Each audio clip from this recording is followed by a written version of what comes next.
Hola, ¿cómo están? Alumnas y alumnos de quinto A, espero que se encuentren bien. Vamos a comenzar con la clase número 10 de Biología. Y en esta clase vamos a comenzar con una nueva temática vinculada a las poblaciones. Hasta este momento estuvimos viendo cómo fue explicada la evolución, ¿sí? Desde el punto de vista científico, cómo es explicada. Estuvimos viendo cuáles son las concepciones apropiadas o inapropiadas de la evolución. Y una de las conclusiones a las que llegamos es que esta se da a nivel de las poblaciones. Por eso es que ahora nos vamos a centrar en describir las propiedades de las poblaciones. ¿Mm? Lo que tenemos que tener en cuenta también es que las poblaciones no están aisladas del medio, ¿sí? Sino que viven en interacción con ese medio, y por eso es que antes tenemos que analizar una cuestión interesante que es la de los niveles de organización de la ecología, ¿sí? Porque la ecología es la ciencia que estudia las interacciones que ocurren entre los individuos, entre los seres vivos y el ambiente. Entonces, primero vamos a describir los niveles de organización ecológicos para luego continuar con la biología de las poblaciones. Bueno, los niveles de organización ecológicos, como están viendo ahí, están constituidos por distintos niveles o eslabones, ¿sí? Que van desde niveles de menor complejidad hacia niveles de mayor complejidad. Y lo que están viendo es que los niveles superiores están incluyendo a los anteriores, es como si fueran las mamushkas de las muñecas rusas que unas incluyen a las otras. Bueno, en este caso pasa eso. Y no solo eso, sino que además cada uno de los niveles, si bien se forman por la unión de los anteriores, cada nivel tiene propiedades características, que se les dice propiedades emergentes. Entonces, el nivel más básico o menos complejo de los niveles de organización es el nivel de individuo, ¿sí? El individuo es un individuo que está compuesto o tiene una composición genética definida y vive en interacción con el ambiente, ¿sí? Después tenemos las poblaciones, que son conjuntos de individuos de la misma especie que conviven en un hábitat y un tiempo determinado. Fíjense ya cómo estamos incluyendo a distintos individuos, ¿no? En este caso de la misma especie. Después pasamos al siguiente nivel, que es el de comunidad, que está formado por individuos de poblaciones de diferentes especies. Entonces, la comunidad en este caso está formada por esta población, ¿sí? Estos mamíferos, tenemos las poblaciones de acá de estas aves, las poblaciones de estas plantas, ¿sí? Acá tenemos una mariposa como representante de otra población, ¿sí? Ya estamos hablando entonces de individuos de poblaciones de distintas especies. Y después el ecosistema, que está formado por el conjunto de las comunidades más el entorno, más el medio en el que estas comunidades habitan. Y finalmente tenemos el nivel de biosfera, que está compuesto por toda la masa viva, por todos los seres vivos que habitan en el planeta Tierra. Nosotros nos vamos a referir específicamente al de población. Pero antes vamos a hacer una distinción entre los términos que solemos confundirnos, que es el de población con el de especie. Vamos a utilizar el concepto de especie que describe Mayr para poder distinguirlo del de población. Una especie, entonces, es un grupo de individuos, ¿sí? Que pueden cruzarse entre sí y dejar descendencia fértil, pero que están aislados reproductivamente de otras especies o, en caso de llegar a cruzarse, producen descendencia infértil. Es decir, que una especie está formada por individuos de la misma, de individuos, ¿sí? Que pueden cruzarse entre sí y que además están aislados reproductivamente de otros. Quiere decir que no se pueden reproducir con individuos de otra especie. ¿Mm? Y la descendencia que dejan es descendencia fértil, es decir, dejan individuos que potencialmente pueden reproducirse.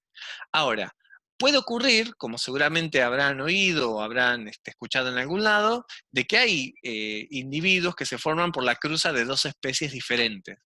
Como el caso de la mula, que surge de la cruza de una yegua y un burro, ¿sí? O el ligre, ¿sí? Son individuos que sí generan individuos que se llaman híbridos, pero esos híbridos son infértiles o mueren a edades tempranas. Bien, ahora, ¿cómo está relacionado este concepto con el de especie o cómo lo distinguimos? Y porque en una especie hay distintas poblaciones. ¿Por qué? Porque las poblaciones, como dijimos en la diapositiva anterior, está conformada por individuos de la misma especie que conviven en un hábitat y en un tiempo determinado. Entonces, por ejemplo, acá, fíjense, en la población humana vamos a tener, somos todos individuos de la misma especie, pero dentro de la misma especie que somos sapiens, vamos a tener distintas poblaciones. Y eso va a estar dado por el espacio en el que convivamos y por el tiempo, ¿sí? No va a ser lo mismo la población argentina de 2020 que la población argentina de 2030, o la población argentina que fue en 1900, ¿sí? Porque el concepto de población justamente hace referencia a que todos somos de la misma especie, sí, pero el concepto de población hace referencia a individuos de la misma especie que conviven en un hábitat y en un tiempo determinado. Bien, ahora, luego de haber distinguido esto, vamos a ver algunas cuestiones generales de las especies, en general, para después meternos en lo que son las propiedades de las poblaciones. Todas las poblaciones, perdón, cada una de las especies, para poder sobrevivir, necesitan o están sometidos a ciertos factores ambientales, físicos, químicos, que les permiten habitar, si les permiten habitar en un espacio determinado, sobrevivir y reproducirse. ¿Mm? A todo ese conjunto de variables físicas, químicas y biológicas que permiten que una especie mantenga sus poblaciones viables es lo que se conoce como nicho ecológico, ¿sí? Es decir, que por lo general tendemos a confundir el nicho ecológico con el hábitat. Sí, en realidad el hábitat es una parte del nicho ecológico de la especie, pero también hay que tener en cuenta las cuestiones físicas, químicas, ¿sí? Por ejemplo, la temperatura, el pH en el que vive esa especie, y además cuestiones biológicas, por ejemplo, si compite con otros individuos, si se reproduce las tasas reproductivas, ¿sí? Si está en asociación con otra especie.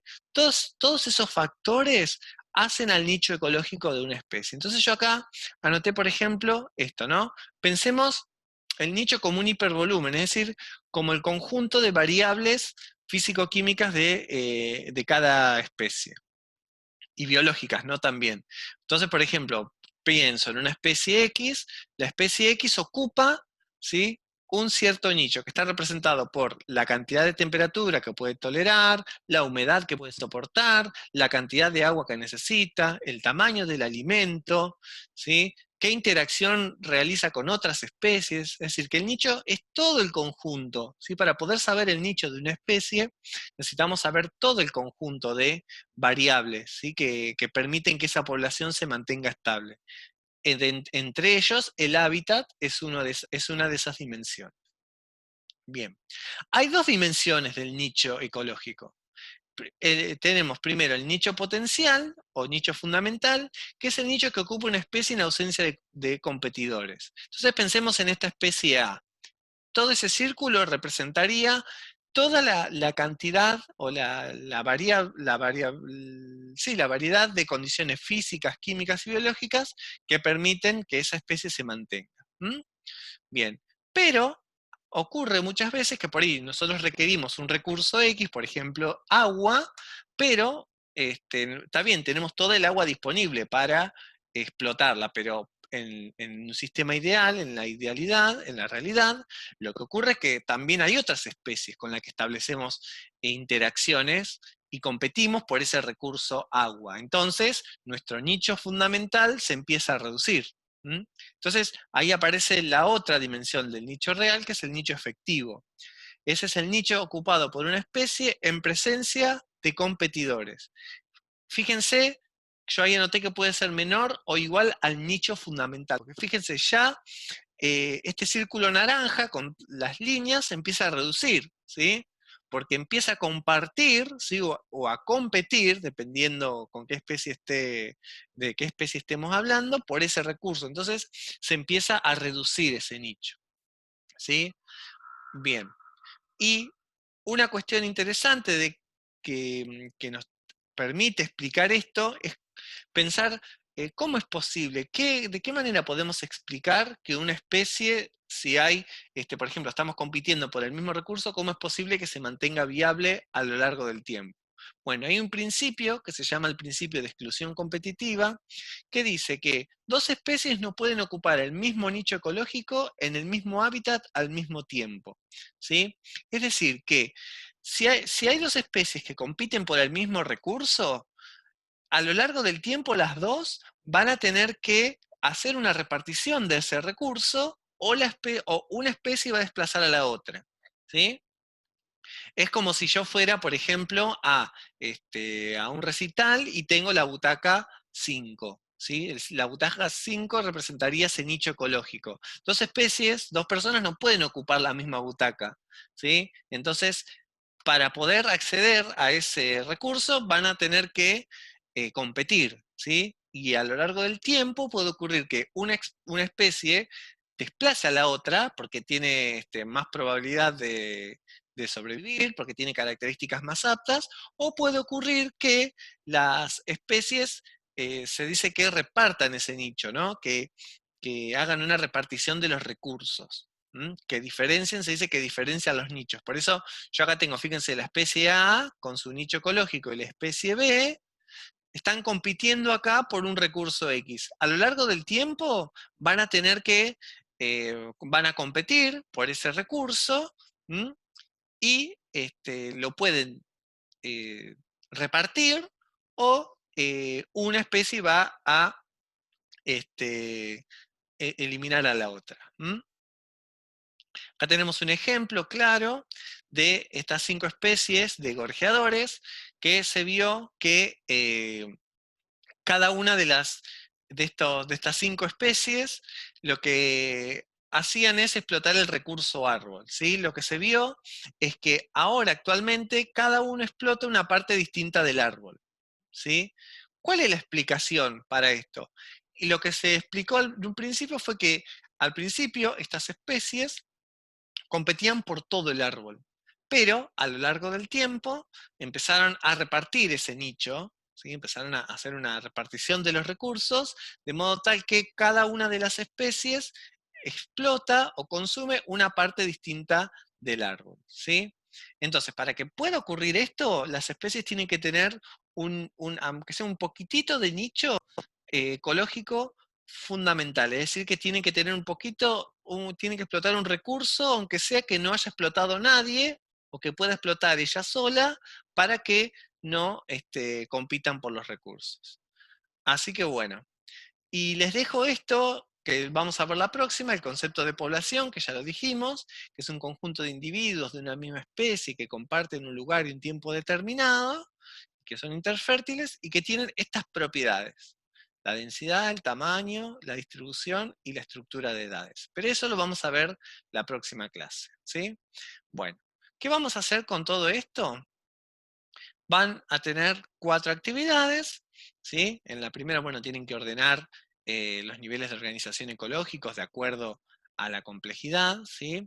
Después, otra pregunta para pensar. La 3 tienen un texto en la cual les pide que describan el hábitat de los murciélagos de acuerdo a la información que tienen ahí.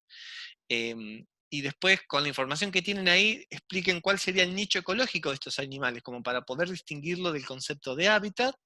Y la C es qué otros factores deberíamos conocer para determinar de una manera más exacta el nicho ecológico de los murciélagos. Ahí yo les pido que, bueno, ¿qué más deberíamos saber además de lo que me dice el texto? ¿Qué otras cuestiones deberíamos conocer sobre los murciélagos para saber cuál es su nicho ecológico? Acuérdense que el nicho ecológico es el conjunto de todas las variables físicas, químicas y biológicas que permiten que esa especie se mantenga en vida.